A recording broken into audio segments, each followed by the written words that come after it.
Welcome to the Victory and Reseda Quarterly Report and Podcast. We're your hosts. I'm George Torline. And I'm Randy Stern.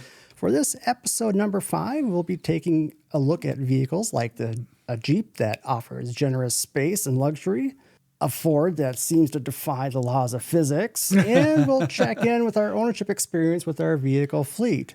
But first, let's talk about some highlights of the 2024 Chicago Auto Show that we attended in early February. Absolutely, yes. We went down to Chicago to attend the press days at the Chicago Auto Show at McCormick Place down there.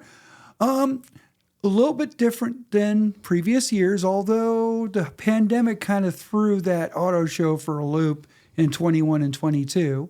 And we thought it would be the same as last year when it was both halls. This time, it's in one hall, which kind of made it easier for us in a sense. And why did it go down to one hall? Well, there's a lot of things we could bring up. One of them is, of course, absence of a major manufacturer, Stellantis. Normally, that would take up about 80,000 square foot.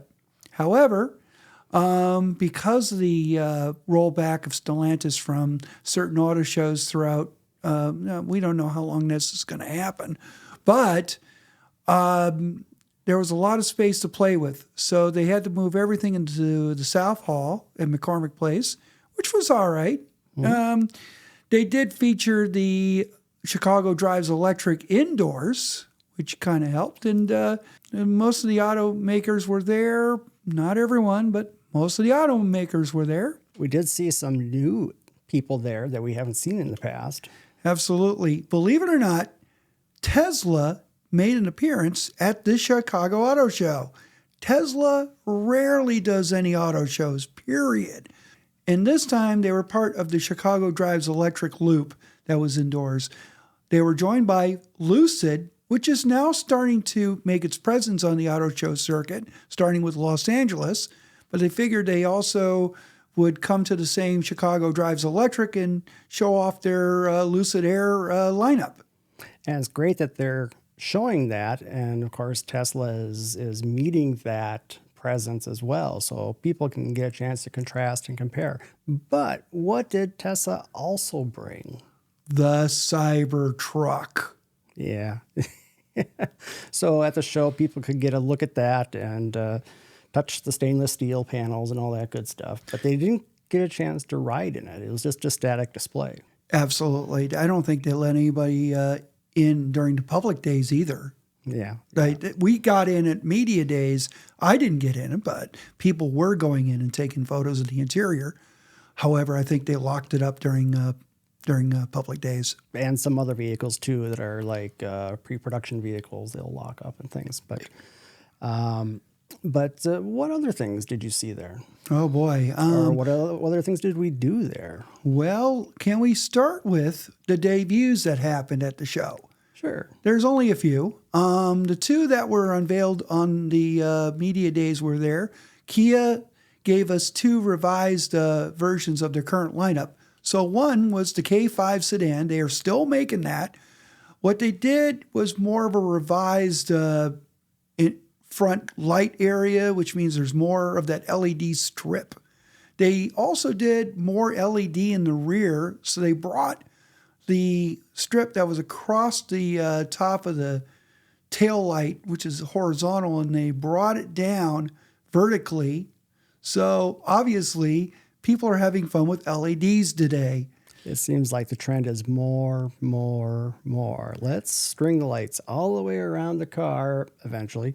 No, but it just continues on and down the back of the car. Yes, however, the other revision was the interior. So now the interior of the K5 is more in line with, say, the EV6, that new flat panel design that's attached to the dashboard. So yeah, with the dual screens. So that has been the major. So they updated that. Not much on updates, although the big update is they got rid of the 1.6 liter turbocharged engine and they replaced it with a naturally aspirated 2.5 engine with more power. Right. And again, this is the 2025 model. Correct. So it's a 25 K5. The other 2025 model that was introduced right next to the K5 was the Carnival MPV, not minivan, MPV. So they fashioned the front end, that design that we've been seeing since the EV9. So it's this new sort of a blunt front end with more of a vertical headlamp design, a larger grille than the previous model. By the way, we did review the Carnival, so why don't you go ahead and look up there and check it out. So the link is up there what I'm pointing at. Somewhere up there, yeah. Yeah, somewhere up there, The other thing they did was add a hybrid driveline, which it makes it the third MPV/minivan to have a hybrid driveline as part of their offering. Now, what this one is the 1.6 liter turbocharged hybrid, and power is up around 241 to 247 horsepower and plenty of torque. So it's trying to match the Toyota Sienna. They will still offer V6, however. But again, and you look out back, Kia did the same treatment on the taillights, which means they have the LED strip on horizontally and then bring them down vertically. So again, they're having fun with LEDs. Yeah, the taillight treatment that they added to the Carnival, I think, is a big improvement over what they originally had, because they just had kind of the block lights that didn't have a lot of visual interest, I thought. So I think what they did now with the 2025 does bring it in line with some of their design aesthetic, and it makes it more interesting. I would agree. No, actually, you're absolutely right. I think it does look better. And it's competitive. So, it looks even more competitive than before. Last debut was actually announced a few days earlier. However, because the vehicle was built down in the southeast part of Chicago on Torrance Avenue plant, and we're referring to the 2025 Ford Explorer. That's right. The body's the same. Most everything is the same. Some of the drive lines are the same, including the ST's turbocharged V6. However, the front clip is different. They kind of revised the rear end, and they did most of their work in the interior by bringing in the new infotainment system that Ford has collaborated with Google with. So now, keep in mind, if it's a Google system, it will still use your iPhone for mirroring. So don't fret. It's not like what Volvo did a few years ago, where now they finally figured out how to do iPhone. So now this is basically almost the same system in collaboration as Google has with General Motors. But the interface will be different. Strictly, you'll see it's a Ford interface as opposed to GM. Now, they also added some tech. So they added a new version of Blue Cruise. So it's a little update. That's sort of the semi-autonomous driving technology that Ford's been implementing. So the Explorer looks like it's going to be a much better vehicle than before. We hope. Right. Mm-hmm. Yep. And that's pretty much about the debuts. There was a lot of cars we have not seen in the flesh at Chicago. It's a long list. Speaking of Ford, we did award Voti 2023 to them for the Ford Maverick. That's right. We handed off the award and presented it to them to show the accomplishment that the Maverick won. That means for Ford, that is the second year in a row that they have won the Voti. They tie with Volvo, which had the repeat 2016, 2017. And will Ford do a three-peat for 2024? Stay tuned. We'll have to see. Absolutely. What I want to do in terms of what we've seen on the show, I would like to talk about what we liked, what stood out for us. And you and I compiled a list. Mm-hmm. So, George, I'm going to start with you. All right. So as far as vehicles that stood out to me, of course, things that we haven't yet quite seen in the flesh are ones that we kind of gravitate to.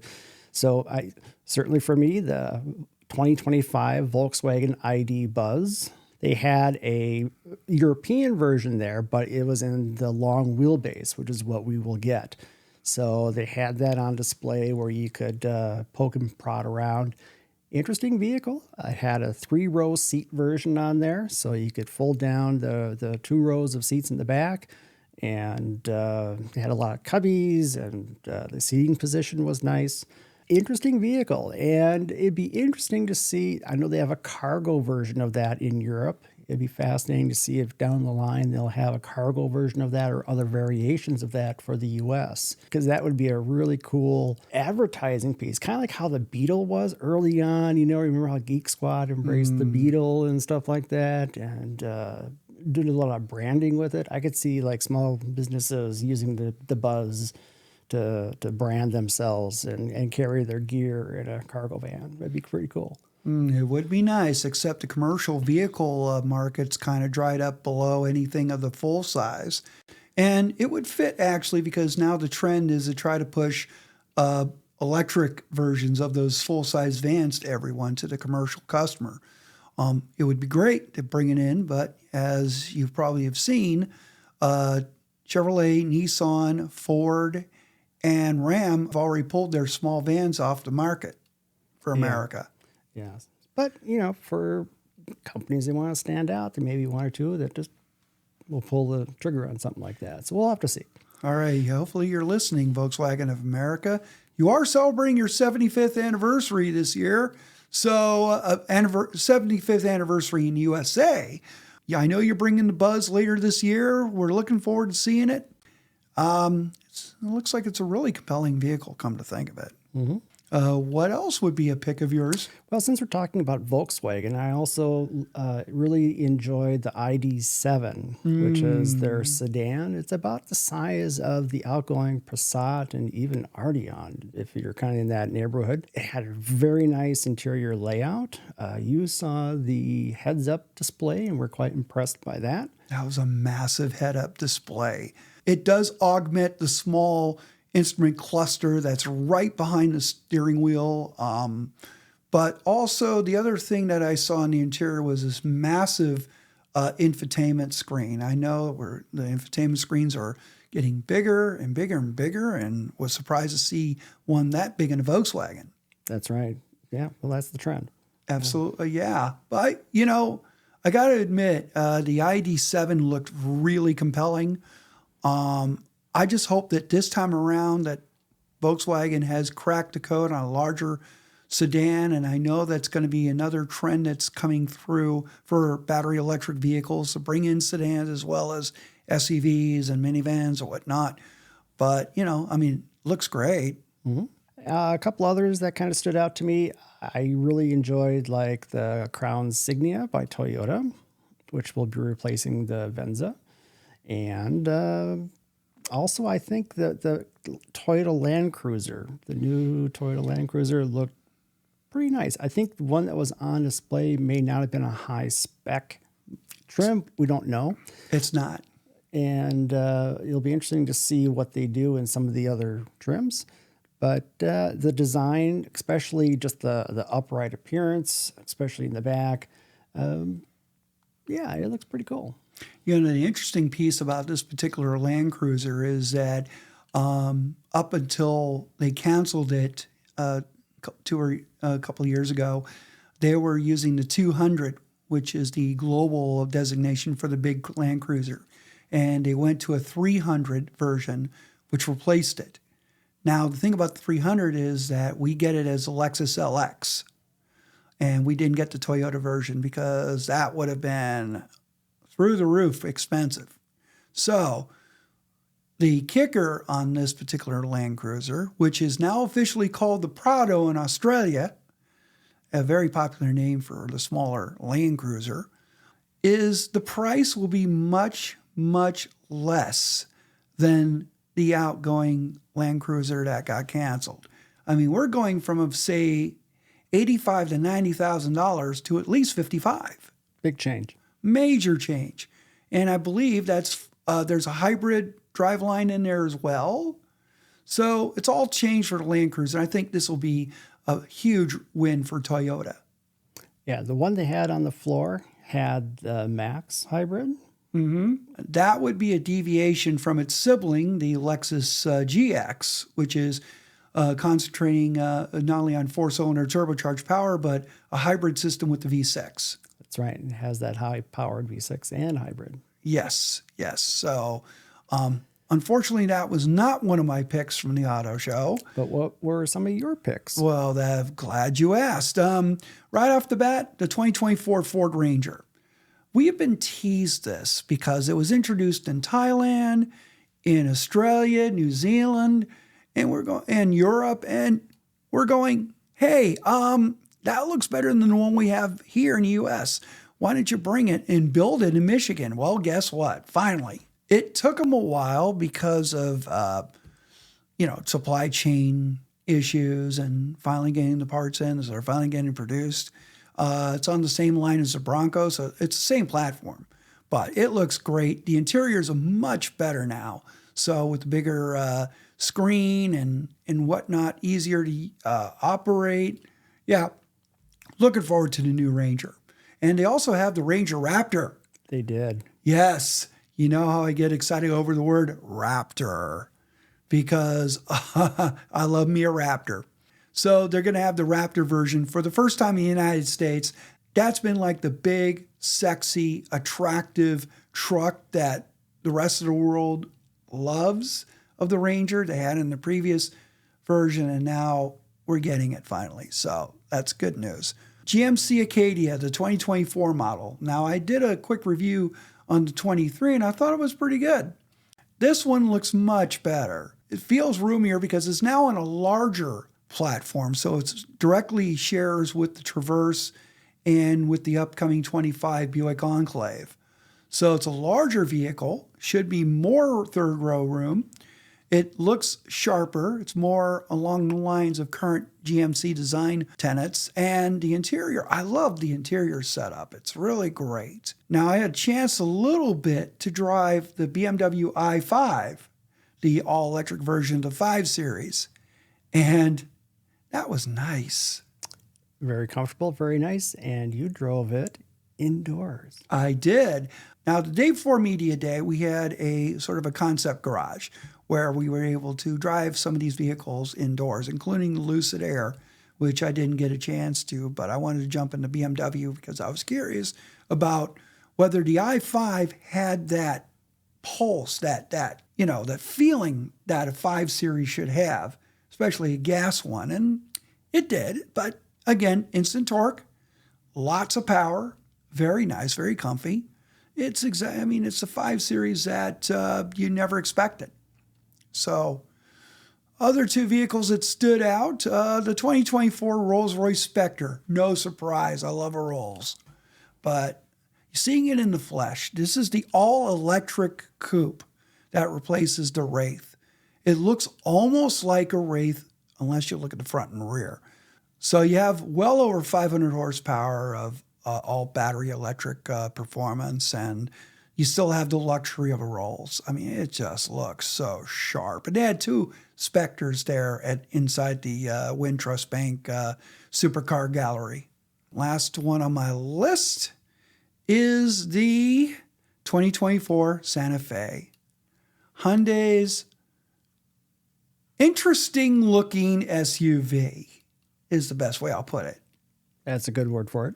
Right. It's interesting, but it's well executed, which really shook me. I go inside and I'm thinking, wow, how much Land Rover can you get inside of this? And the outside looks like a Defender, but the inside looks almost like, I don't know, a cross between a Defender, Range Rover Sport, you name it. But it's so different, and it's a departure from your usual Hyundai design. However, they're going to be a little disappointed when they find out it's just a front-wheel drive biased SUV and there's a hybrid involved. Yeah, it's not going to be a hard off-roader in any stretch of the imagination, but it is kind of looking a little bit more ruggedized than it has in the past, and it has just that aesthetic that people kind of look for these days. Yes, because butchness sells. Look at the Bronco, look at the Wrangler. Now you're going to look at the new Land Cruiser. Upright, butchness, realness. Yeah. There you go. That is the trend. Absolutely. Yeah. Yeah. Okay, so what are your impressions of the show? Impressions. Well, I mean, they did a good job of putting together, I'm always impressed with Chicago just because they do an impressive job with the lighting, because they have like a whole light grid on the ceiling with lights spotlighting individual vehicles, and it just adds a lot of visual interest. That always really impresses me. It's unfortunate Stellantis didn't choose to attend, but it's unfortunate they just didn't decide to go, because it's a great opportunity, I think, for people to see their vehicles and compare. Let the consumers come in and compare with other vehicles just right next to each other. So it would have been nice if they were there, including the whole Camp Jeep and all that kind of thing. Mm-hmm. Instead of Camp Jeep, Ford did bring out the Built Wild experience, which is similar to Camp Jeep, but it gives you an opportunity to even go for a ride in a Bronco, which is, look, they're gonna, if they had both of those tracks together, it would have been fun for the public days, for all the people that are just going in and getting a little experience with both the Bronco and the Wrangler, but then again, you don't have the Wrangler, so now you have the Bronco. The thing that really struck me was this was set up for the consumer, and a lot of consumers are going to be there. The footprint is smaller, but I think that would be helpful for the consumer, unless all of a sudden you have the same crowds that you've had over the years going to the same space. But there's plenty to do for everybody. There's plenty of comparisons to be made for consumers from one vehicle to another. And most importantly, you also have the interactive experiences, and that's for everybody. So the point was made that, look, Chicago is a consumer-facing show, will always be, and it was really set up accordingly for that. And I think they still do a good job no matter what. And I have attended now 13 of these press days, and I'm still impressed, no matter how many iterations it has gone through. Yeah, it's expanded and contracted over the years, and we hope that it will continue to evolve as the markets evolve with new trends in vehicles and new ways to present them to the consumers. Yep, absolutely. All right. Well, let's pivot on to some updates on our vehicle fleet. So in this last quarter, let's get some statistics here on our Mazda CX-5 2021. We drove that, looks like about 4,000 miles since our last update. And in calculating by hand our average miles to the gallon, we come up with 26.37, which is just a few dots below, tenths below what we had in the fall. So not a lot of change there, which is interesting since we're going to winter gas, but then we're not running the AC. So it just, I think, all balances out. So that's good there. One other thing we did is, since we're changing the oil ourselves, we know what's going in and out of the crankcase on that. So you can figure out exactly how well is that motor wearing. So what we did is did an oil analysis through Blackstone Laboratories. We don't get a sponsor for them or anything, but I've used them over the years with my Golf R, and you send them a little sample and they will tell you, hey, what's in your oil? You got tons of scrap metal from your crank in there, or you got antifreeze or gas diluting it, or all that kind of thing. But since it was a certified pre-owned, you just don't know what you're going to get as far as how healthy the motor is. So I wanted to at least get a feeling of what do we got.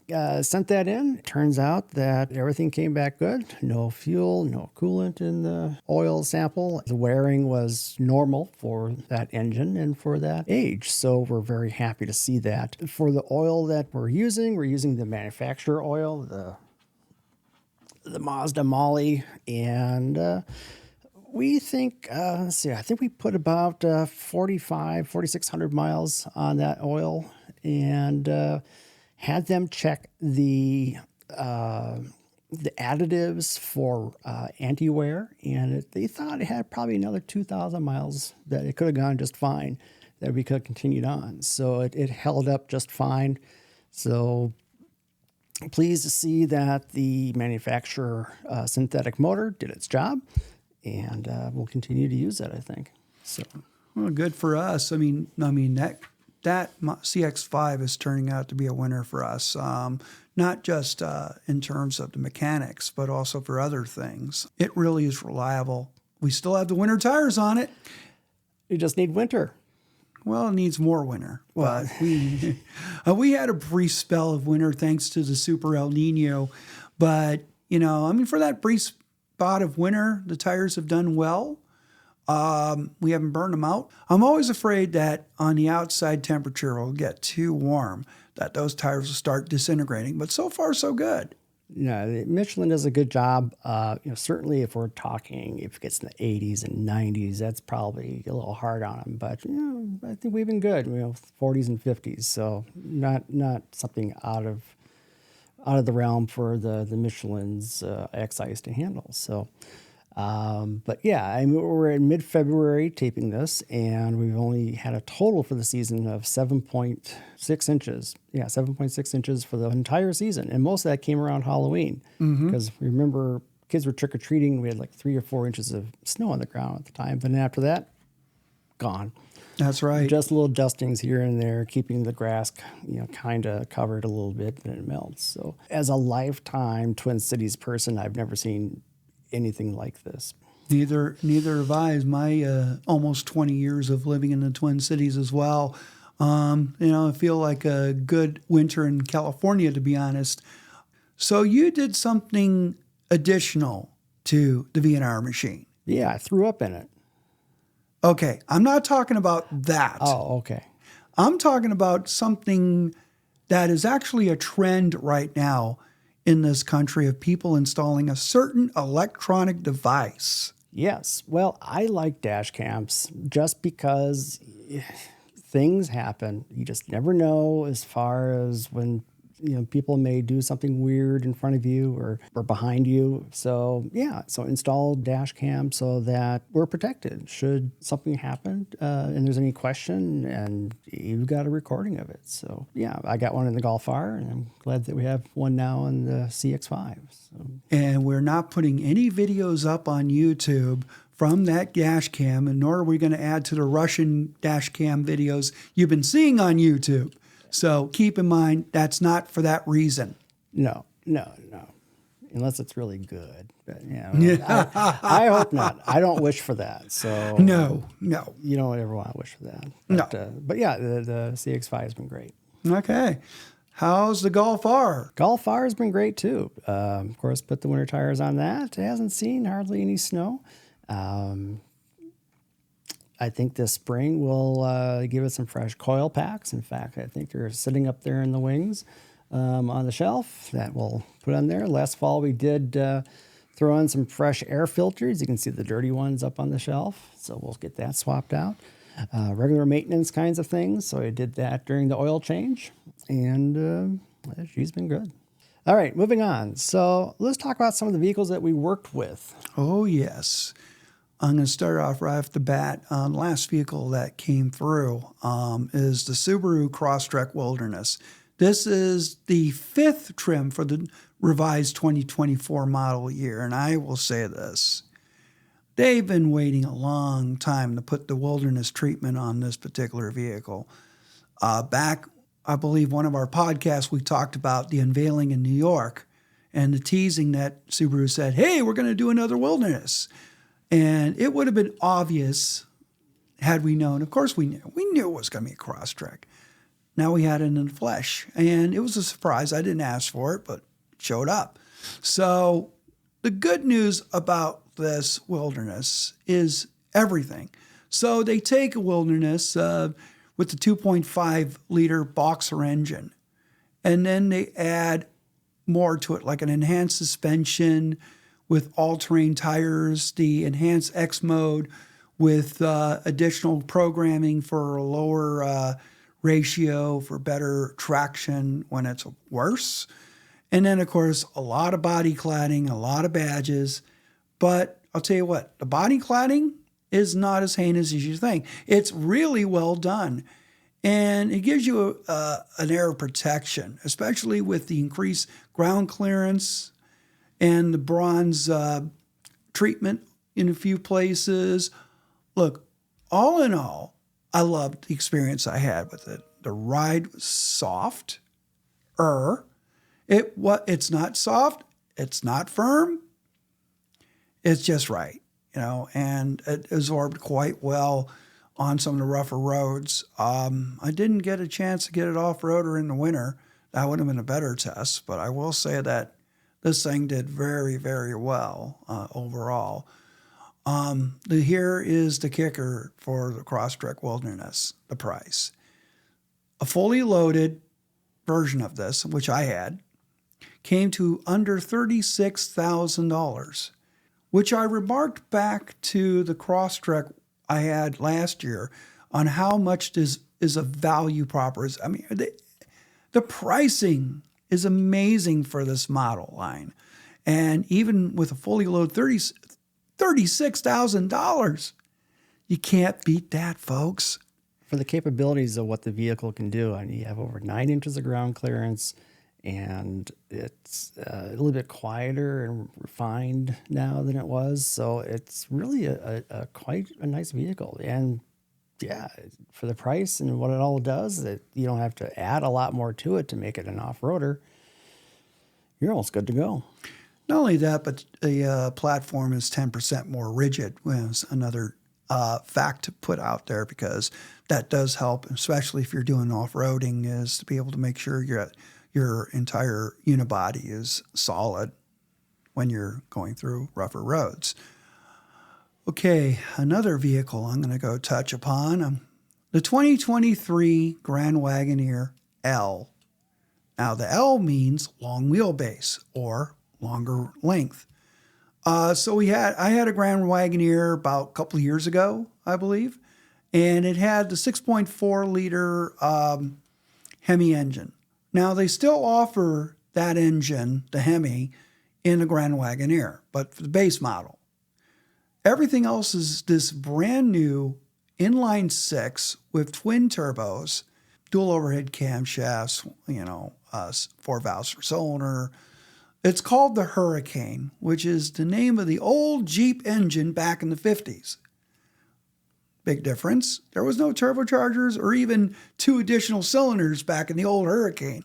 This one has 510 horsepower with about 500 pound-feet of torque. Lots and lots of power. But it has to have lots and lots of power because this thing is hefty. Yeah, it's a big vehicle. 3 rows plus a lot of room behind the third row. It's a lot of vehicle, and plus you need a little for towing, power. Oh, yeah. And not only that, but even third row room is pretty good. It's amazing. Yeah.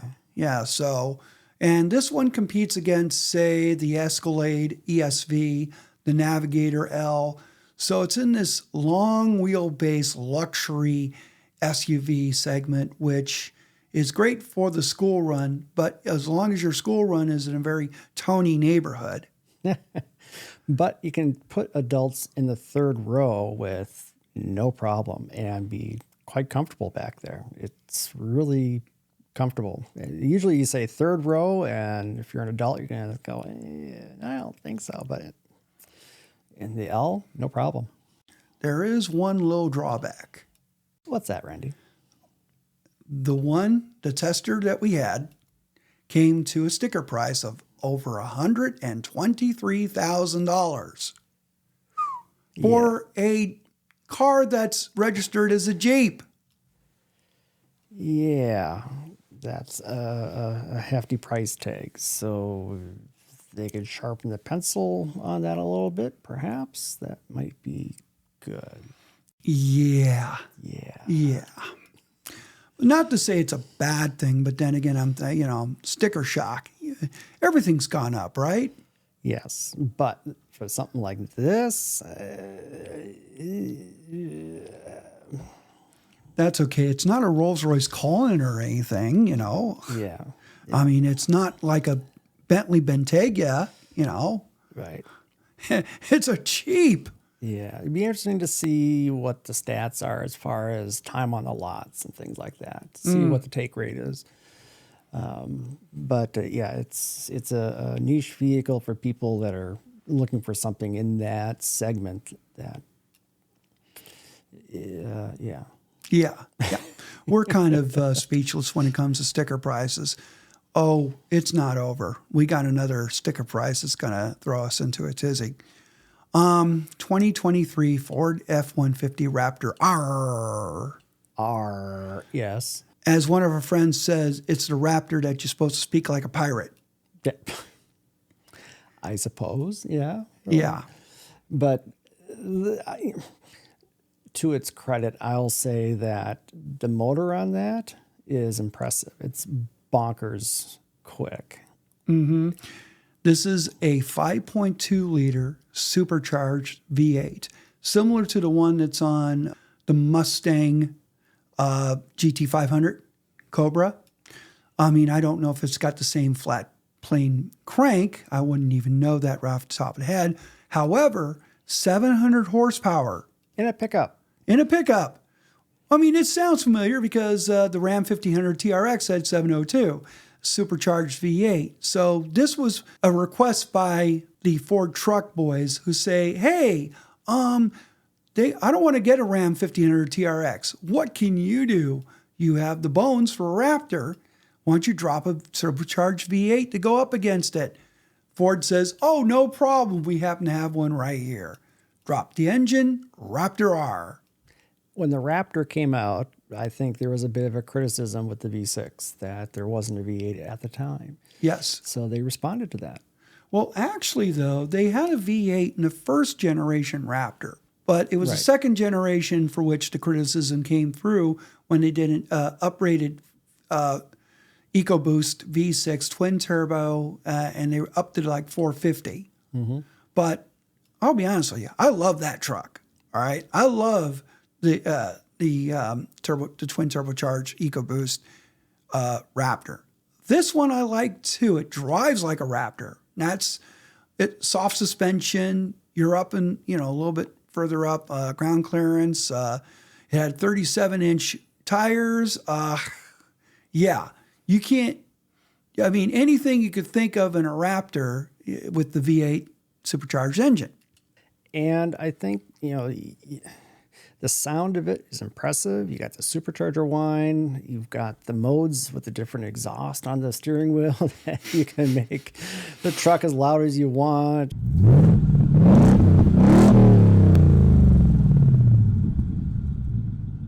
It's just a crazy kind of a truck to have fun with, and it's just a heck of a lot of fun. But it's a bit of money, and it's a little thirsty on the gas.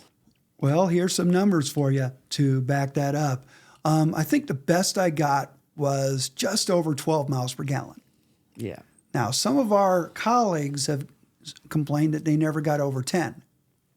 Well, I think their right foot might have been a little heavy in that guards, but that happens, It's easy to do in this in the Raptor R. Right. Now, you did talk about price. If everybody's sitting down, our tester came out to $110,000. A chunk of change, but it's a fun piece of machinery. Absolutely. Although you could save some money, just get the twin turbo V6, the EcoBoost. Yeah, I mean, they're probably about maybe $85,000, $90,000. Same level of equipment as in the Raptor R. It's still going to have a lot of fun, and you'll get better fuel economy. And what stood out between the Raptor and Raptor R to me, I thought, were the suspension differences, because I thought that the plain Raptor had a bit of a softer, more compliant suspension, whereas in the Raptor R, with all that extra power, you can't have all that extra power and be too soft on your suspension, because you're going to have too much nosedive and roll and pitch and all that crazy stuff. So I think they reined that in a little bit, but still provided enough balance to do a Raptor, to do the off-road stuff. So I think they struck a good balance there. I would agree. Now, the news here on Raptor R is that they're going to be selling it for one more year. So it will be in the revised 2024 F-150, and it's one and done that's it. And I think they're going to bump it by like an extra 20 horsepower or something like that. Just an extra titch, a little more power. But, but not major changes, but just a tad more. But it'd be very similar to what we had. Exactly. I mean, except for the revised front end, revised interior, etc. But just like, and as I mentioned, the Ram 1500 TRX is no longer available for sale. So, all right. Speaking of pickup trucks, I had a brief little run with a 2024 GMC Sierra 1500. Nice. All right. Short answer to everything. I love this truck. It is the type of value truck that is out there because it's the Elevation, which is about 3 steps from base, or what they call Pro. So you get a nice, comfortable cloth seats. The only trick on that is that it's actually a 6-seater. So the middle front starts off with a armrest and compartment and all that. But if you fold it up, you got yourself a middle seat. And it's in cloth, which is really comfortable. Now, normally if I drive around a Sierra 1500 or any pickup truck, it's usually something in the higher trims, like in this case would be a Denali or an AT4, AT4X, Denali Ultimate, whatever. No, this is refreshing because the Elevation is a great value. Now, a great value for $59,000. However, dealerships are marking them down. And in fact, I believe that particular unit I drove, shout out to Walzer Roseville Buick GMC for that one, Roseville, Minnesota. I believe they were selling it for under $50,000. Nice. Yeah, so a lot of discounts were available at the time for this one. Now, there's another surprising little bit of this particular truck. It was not powered by V8. Okay. It was powered by a turbocharged 4-cylinder engine. Wow. Okay. How'd that perform? Well, extremely well. Let me give you some numbers. 310 horsepower, 430 pound-feet of torque. I didn't jot down the tow numbers and the payload numbers, but they were comparable to, say, a standard 5.3 liter V8. I mean, it drove extremely well. It was quieter. You could hear it a little bit under throttle, but it does its business without any fail. Wow. This was a huge surprise. I was very glad to finally get my hands on a GMC 1500. I almost took it home. But still. So what it didn't have was the multi-pro tailgate, which various configurations for cargo management, as well as the step in. So you fold it all the way down and you have a step that you climb up right into the box and do your cargo management right in the box as well. But, can't have everything. Sure. So that's probably why it's got a great value on it. Mm-hmm. You know what? Let me throw it to you. You drove a vehicle on one of your trips. It was what we call a rental car review. And what would that be? Well, of course, when you're renting a car on a trip, it's that old rental car roulette. You spin the wheel and you see what you get. So I requested an intermediate. Okay. So get off the airplane, you open the app, and they'll show you what they offer for the vehicle that you're going to pick or what they have assigned to you. But like a drug dealer, they kind of also throw in and say, hey, I bet, what about this like Dodge Challenger that's over here, could we interest you in that? Free upgrade, no extra price. It's like, yeah, swipe right on that. So that's what I grabbed. So it was that or a Nissan Sentra. So I will say that the Sentra would have been better for hauling people around because there were times that we needed 2 cars to transport people that I was with.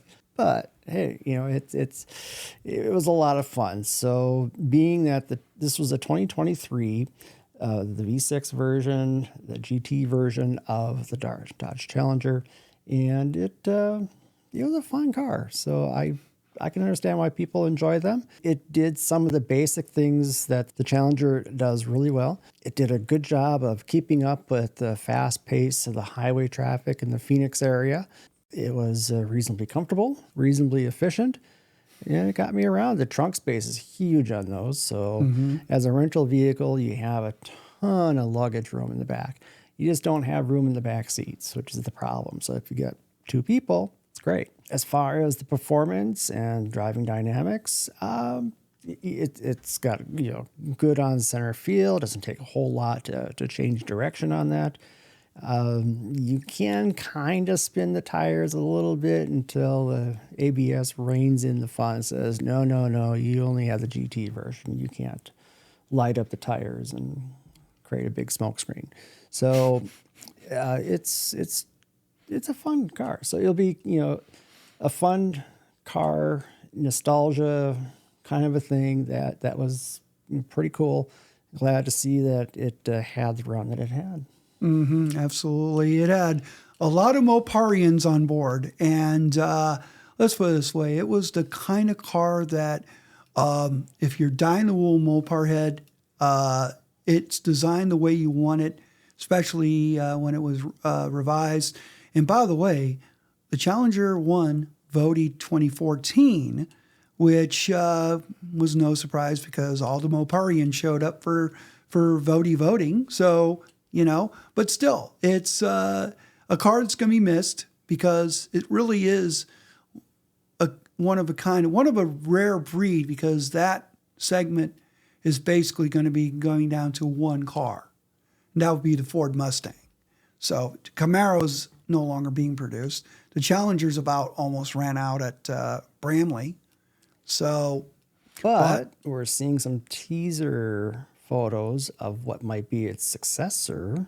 Yes. Which could be either ICE, it could be hybrid, it could be battery. We just don't quite know yet. So it could be something. At least the silhouette, I think, is going to continue in some fashion, which will be nice. Well, we'll see how that looks. Kind of curious as to what Stellantis has in mind for the Dodge brand with their STLA large platform. So, no, that's, interestingly enough, based on your travels this year, you've been a sort of a closet Moparian because you had a Chrysler 300.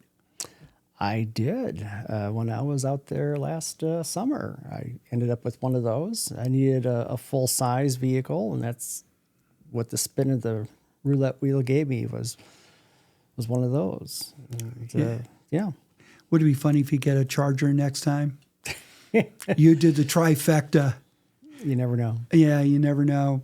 Speaking of American cars or American branded cars, I want to talk a little bit about the Buick Envista. Yes. I, again, was at Walser, and we did a brief drive of that. Let's put it this way. You'll be seeing a video very soon on the Envista from the Chicago Auto Show. So I'm not going to give you any spoilers. All I can tell you is that there's a reason why it's the hottest car in America. All you have to do is look at the sticker. All you have to do is look at the car. All you have to do is actually drive it and actually sit in it, check out everything, and you'll be surprised. So I'm going to leave that teaser for you. Just watch our channel. If you're on YouTube, don't forget to like, subscribe, and click on the notification bell to get notified on the next video that we release. Because I will guarantee you're going to love our video on the Envista. Yeah, and when you, like you say, you look at the sticker and you compare that to what you get, how it drives, and it's really a really nice value proposition, I think. Exactly, and that's why you can't find one at the showroom. Yeah, people are snapping them up. Exactly, or waiting. So, which brings me to the next vehicle, which was sort of a hot vehicle at the time, but it's kind of cooled down. But then again, it actually kind of opened up a lot in the mid-size SUV segment, and that would be the Toyota Grand Highlander. The big sell on Toyota Grand Highlander is the third row. Again, as we talked about in the Grand Cherokee L, the third row seating for adults, they've been pushing that. And guess what? We did try it out. Mm-hmm. And you were one of the guinea pigs. Right. It was no Grand Wagoneer L, but you could do it, for around town. It's fine for an adult. Yeah, around town, that's the key thing. But most people who buy a Grand Highlander are looking to do long distance driving. You can't really tow over 5,000 pounds maximum on it. Ours was the Hybrid Max, which is turbocharged 4-cylinder hybrid. I mean, the performance was quite nice. I mean, It was all right. But the Platinum tester we had was pretty well loaded. It was well equipped, plenty of big screens, plenty of tech, pretty comfortable, actually, up front in the second row as well. The only thing is again, the price. And again, we mentioned before how prices are going up. See, our Platinum tester came at under $62,000. So there was a time when a really tarted up 3-row SUV, this was before the pandemic, if you get it for $50,000, it's a bargain back then. 55 is pretty much what's the norm. Now we're getting into the 60s, 65,000 range, which puts you into the luxury premium brand segment. I mean, it's interesting how this the SUV segment has really turned since the pandemic. And it's no wonder that the manufacturers are really delving into this market, because the profitability of these vehicles is much greater than as much like a small subcompact or a compact. Exactly. And of course, again, they're getting Grand Highlanders are getting popular, actually, so it still is. Speaking of Toyotas, I want to talk about the Crown sedan. Yeah. You did talk about the Signia, which, of course, is based off the same platform as the new Crown. And this, I'll tell you what, I fell in love with the Crown. Yeah. It's the tester that we had with the paint job, the paint scheme on it, that copper and black two-tone was very sharp. It drew compliments that when people saw it. Which is really amazing that people criticize the Crown for its design. And I get it, because it's not exactly the Toyota you expect. However, it's becoming the Toyota design benchmark that you're going to see more of. The new 25 Camry is influenced by the Crown's design. The Prius is already influenced by the Crown's design.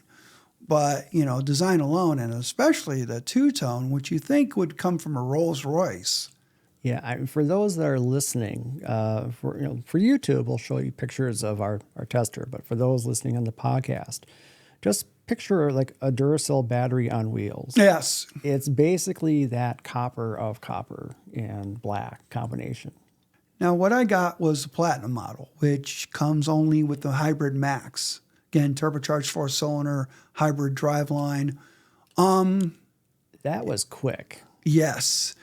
Lighter body than in the Grand Highlander, which had the same driveline, but they did up the power on the rear electric axle. So it's an all-wheel drive model.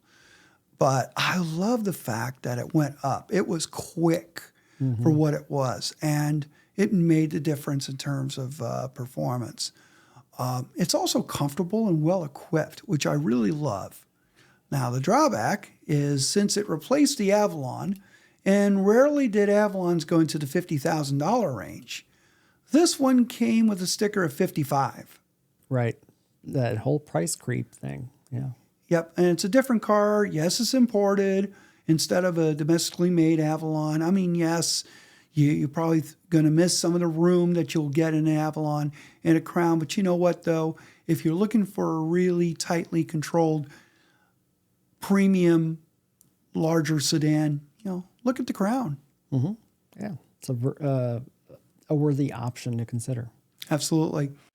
One more vehicle. And of course, we did mention the 75th anniversary of Volkswagen in America. We did get a Volkswagen in, and it was the Atlas Crossport. Yes, that has the redesigned back of it. That was new for 2024. And don't forget the front. And new the headlamps. Front, and interior, and lots of updates for 2024.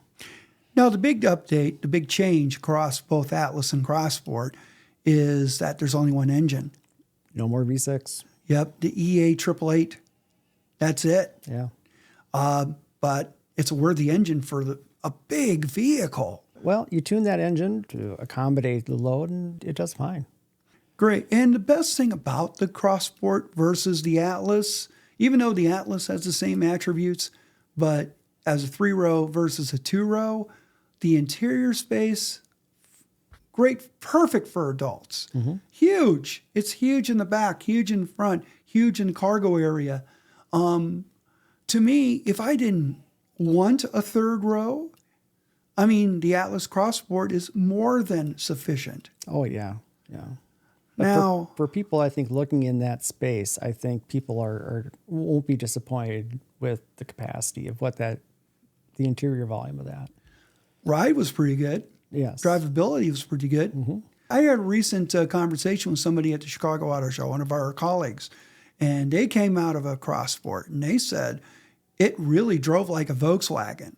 I'm still trying to figure out what Volkswagen they were referring to.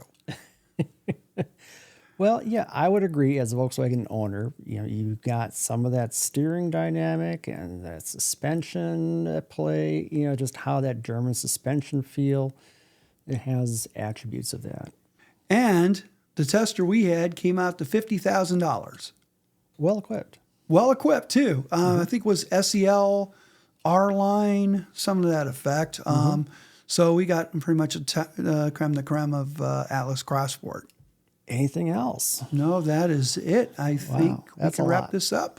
So that wraps up another Victor and Reseda Report and Podcast. You can view the full articles of the vehicles reviewed on victoryandreseda.net and some of the vehicles highlighted on our YouTube channel. Also, this episode was sponsored by our merchandise store where you can find V&R locally embroidered hats, t-shirts, as well as very fashionable hoodies like Randy's wearing over there. So also we're thinking about or looking into getting more stickers made up. So if you'd like to see stickers, let us know in the comments below, and hopefully we can get a new batch of those printed up for you. So the link to our store is in the description below. So with that, thank you for watching. I'm George Torline. And I'm Randy Stern. And we'll see you in the next video. So long, everybody.